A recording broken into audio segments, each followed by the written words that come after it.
spicy hot. Mm-hmm. I'm trying to think of how you can further clarify that why it's Warming important that up it's the not warming up. temperature, warming up without warming. Yeah, and I guess maybe this is fine, but I would even say like maybe without you having to increase the temperature because you want them to like make that difference. Mm-hmm. And I think the hot or spicy kind of gets at that. So maybe we don't even need any more, for medium calorie, even though he wasn't warming it up.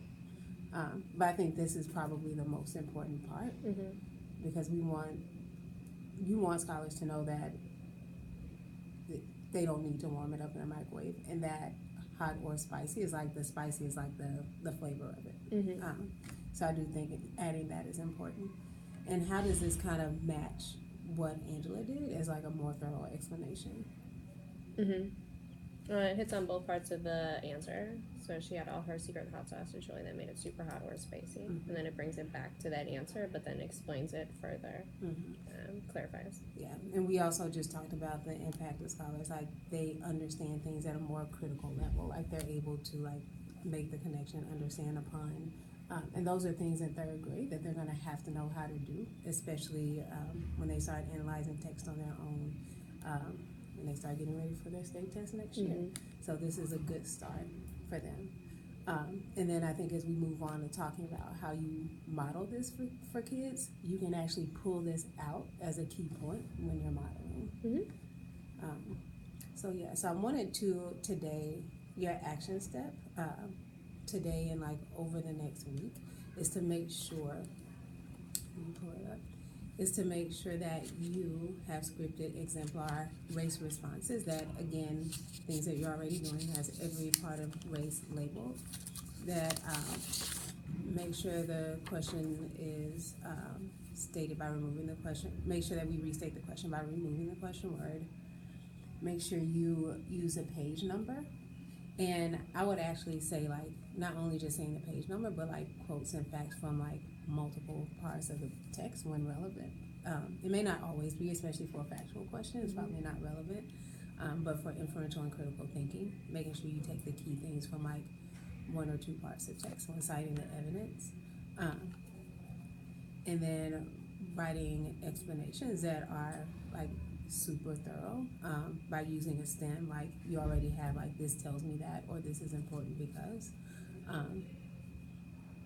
But also helping to tie in the evidence and schema and making that obvious when you're writing your answer.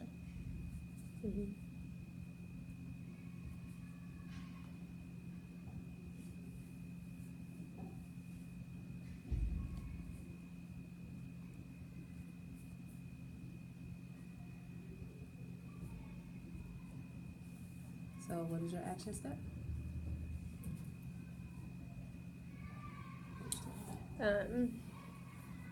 To have a scripted race response, especially with like quotes and facts from multiple parts of the text, and of course with all the other stuff that we've talked about, like no question words and evidence right from the story, all parts of race, and then also making it super clear, especially like when modeling, like when I'm using evidence and when I'm using my schema, and then always having like those stems for E. Like that's important because, or this tells me that. Great. So I think we especially want to focus on like the C and the E part. Kind of like what we've been doing. So what we're going to do today, there's no like practice where you're going to like get up and tell me something. But what I did want you to do is, that's why I asked you to bring either a lesson or a book. I wanted to look at some of the questions that you had coming up, and I wanted us to just be able to script as many responses as we could. And especially thinking about that C and the E. And that way you also have them already ready to go. Yes. Which is always great. It is. And you can either type them, like we can make a shared document, because I know you type them and print them out. If you don't want to just write it. And just share it with me, and then I can look at it. Okay.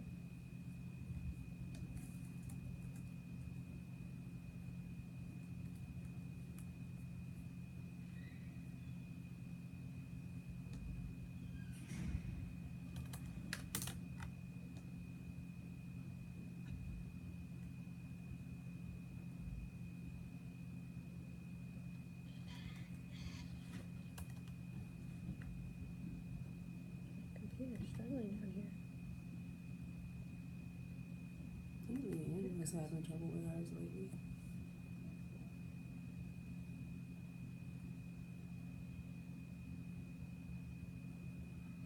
My computer always seems to work, even though I dropped it down. Did I tell you I dropped it down the whole flight? That's right. And That's then right, like you went did over say that. and it's like perfectly fine. You must have dropped it exactly the right way. Had to have, because it like has not missed a beat. Come on.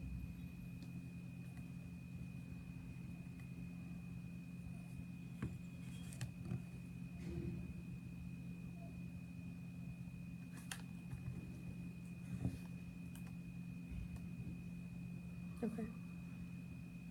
In theory, it's sent. Oh, wait a second.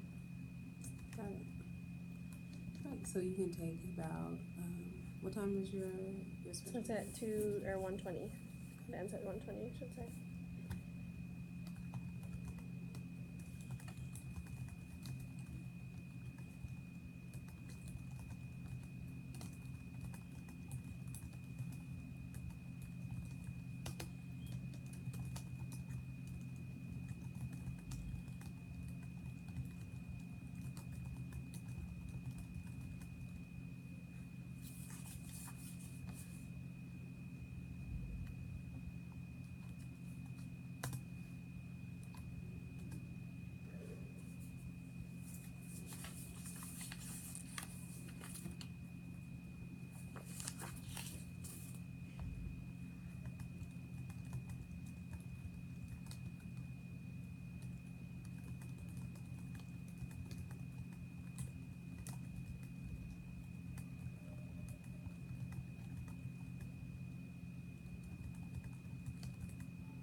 And that's factual, so I haven't been having them do Yeah, the so they don't explain. need to do it. Yeah. I'll do a little bit of gray if you allow me. Do-do-do-do.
I'm debating if I want them to use schema here. Like, this tells me they just like me and Coyote, because if it was me, I mean, I actually think someone did that to my granny. Yeah, I mean, I think that because this citation is really good. He grabbed Horace and Granny, shoved her in the tool shed, and threw away the key. It definitely, like, the A and the C, like, definitely, like, match one another. And I do think this is, like, a perfect example of when to use schema, because, like, grabbing people, shoving them, and throwing away the key and stealing chili, like, those are all things that they can relate to, in their schema. So I think this is a perfect opportunity, to use that one in the explanation. Right. So I know you don't have much time, so we'll start with these two. So just feedback on them. I think the first one is really strong. It's really straightforward. You know, we've done like all the parts of like restating the question without the question word, answering with because, and having the evidence on page 5 with a quote from the text, which is just like very obvious. Heads to the house because it says right here she's sick in bed with fever. It's gonna give her the chili. I mean, that's pretty obvious. And when you model for kids, you can just say like pretty much this matches my answer. Sick in bed, the chili is gonna sweat it out. That's why.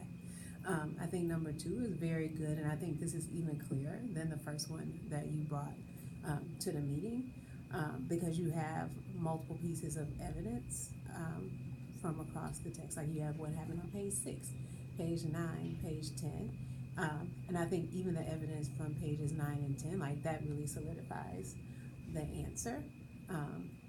And then it helps them to be able to use their schema effectively. And I think when you model for them, you'll be able to say how you use your schema to make a really valid inference by using like multiple things that happen in the text. And they know that just because you have like one piece of evidence, for example, if this were a step test and they just said, looks in the tool shed. We could have they probably would have given like part of this answer, and we maybe would have taken it. But if we're thinking about it, we really want to show mastery. The fact that you can go on and read more and even add more shows that you're really mastering what it means to cite an answer and really being able to be solid in 3rd grade. So just next week, I would like for you to focus on, again, making sure you have a model that is just as thorough as this one. You can either share, since you put them on a document, you can share them with me for a couple of lessons that you're doing next week, and I can give feedback on them. If you do it by, what's today? Today's already Wednesday. When do you plan your lessons over the weekend or, okay? Sunday. Yeah. I don't mind if you say, I'll give you feedback over the weekend. And if you tell me the book, because I think I still have are you using reading A to Z mostly? I think I still have my account for reading A to Z, so I don't mind looking through the book, looking at the answer, and giving feedback on it. You might just send me your password, so just in I case. have the Victory one. It's memorized. It's like my computer Oh, it's on saved your it. computer. Okay. I may be able to get it from Katie or somebody. I got it from Laura. I think I still have my account. But anyway, just script from your book, Inferential Critical Thinking Answer.